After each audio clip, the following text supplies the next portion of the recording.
یہ صدائے حریت جموں و کشمیر ہے۔ پیش خدمت ہے تازہ ترین خبریں۔ بھارت کے غیر قانونی زیر تسلط جموں کشمیر میں گزشتہ روز بھارتی فوجیوں کے ہاتھوں سری نگر میں ایک جعلی مقابلے میں 3 کشمیری نوجوانوں کے قتل کے خلاف آج شوپیاں اور پلوامہ کے اضلاع میں مکمل ہڑتال کی گئی۔ بھارتی فوجیوں نے گزشتہ روز سری نگر میں تلاشی اور محاصرے کی کارروائی کے دوران 3 کشمیری نوجوانوں کو ایک جعلی مقابلے میں شہید کر دیا تھا۔ کل جماعتی حریت کانفرنس نے بھارتی فوجیوں کے ہاتھوں شہید ہونے والے کشمیری نوجوانوں کو زبردست خراج عقیدت پیش کرتے ہوئے کل جمعے کو مقبوضہ علاقے میں مکمل ہڑتال کی کال دی ہے اور کشمیری عوام سے اپیل کی گئی ہے کہ وہ نماز جمعہ کے بعد بھرپور احتجاجی مظاہرے کریں۔ حریت ترجمان نے کہا کہ کشمیری عوام کل مکمل ہڑتال کر کے پوری دنیا پر یہ واضح کر دیں کہ وہ کشمیری شہداء کے مشن کو ہر قیمت پر اس کے منطقی انجام تک جاری رکھیں گے اور کسی بھی قربانی سے دریغ نہیں کریں گے۔ ادھر حریت رہنماؤں اور تنظیموں نے بے گناہ نوجوانوں کے بہیمانہ قتل کی شدید مذمت کرتے ہوئے کہا ہے کہ بھارتی فوجیوں نے نوجوانوں کو محض ترقیوں اور انعامات کے حصول کے لیے شہید کیا۔ انہوں نے کہا کہ یہ گزشتہ 10 روز کے دوران جعلی مقابلوں میں 7 بے گناہ کشمیری نوجوانوں کے قتل کا تیسرا واقعہ ہے۔ انہوں نے مزید کہا کہ حریت اور انسانی حقوق کی تنظیموں نے پہلے ہی اقوام متحدہ اور اسے وابستہ افراد کو کشمیریوں کی منصوبہ بند نسل کشی سے آگاہ کیا تھا، حتیٰ کہ وزیر اعظم پاکستان عمران خان نے بھی اقوام متحدہ کی جنرل اسمبلی سے خطاب کے دوران دنیا کو اس بارے میں چوکس کر دیا تھا۔ ادھر پاکستان نے بھی فرضی جھڑپوں میں 3 کشمیریوں کے بہیمانہ قتل کی مذمت کرتے ہوئے واقعے کی بین الاقوامی سطح پر تحقیقات کا مطالبہ کیا ہے۔ اس کے ساتھ ہی خبریں ختم ہوئی۔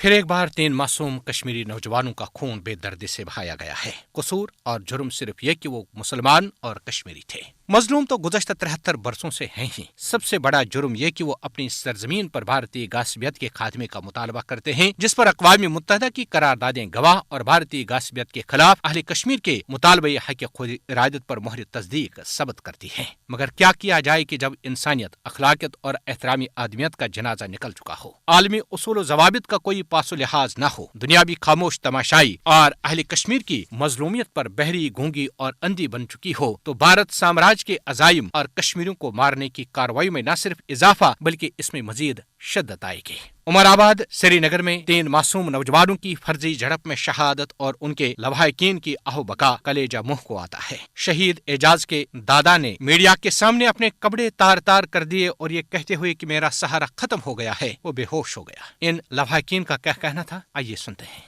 کیا پتا کہاں پر اس کو سومو سے اتارا گیا اور شہید کیا گیا، کس بات پر کیا گیا؟ کہیں یہاں پر جمہوریت ہے، کہیں کشمیری کو ختم کرنا ہے، مجھ کو مارو، میرے بیٹے کو مار دیا، میرا کوئی سہارا ہی نہیں ہے۔ بے گناہ ہے، سارے عام کشمیر میں قتل ہو رہا ہے، کوئی نہیں دیکھ رہا ہے، یہ اسٹوڈنٹ ہے۔ ارے یہ چراغ کیوں بجھا دیا؟ اب کوئی چراغ جلانے والے گھر میں نہیں ہے۔ اے خدا ہم کیا کریں؟ اے خدا ہم کس سے مانگے؟ ہم کس سے پکار لگائے؟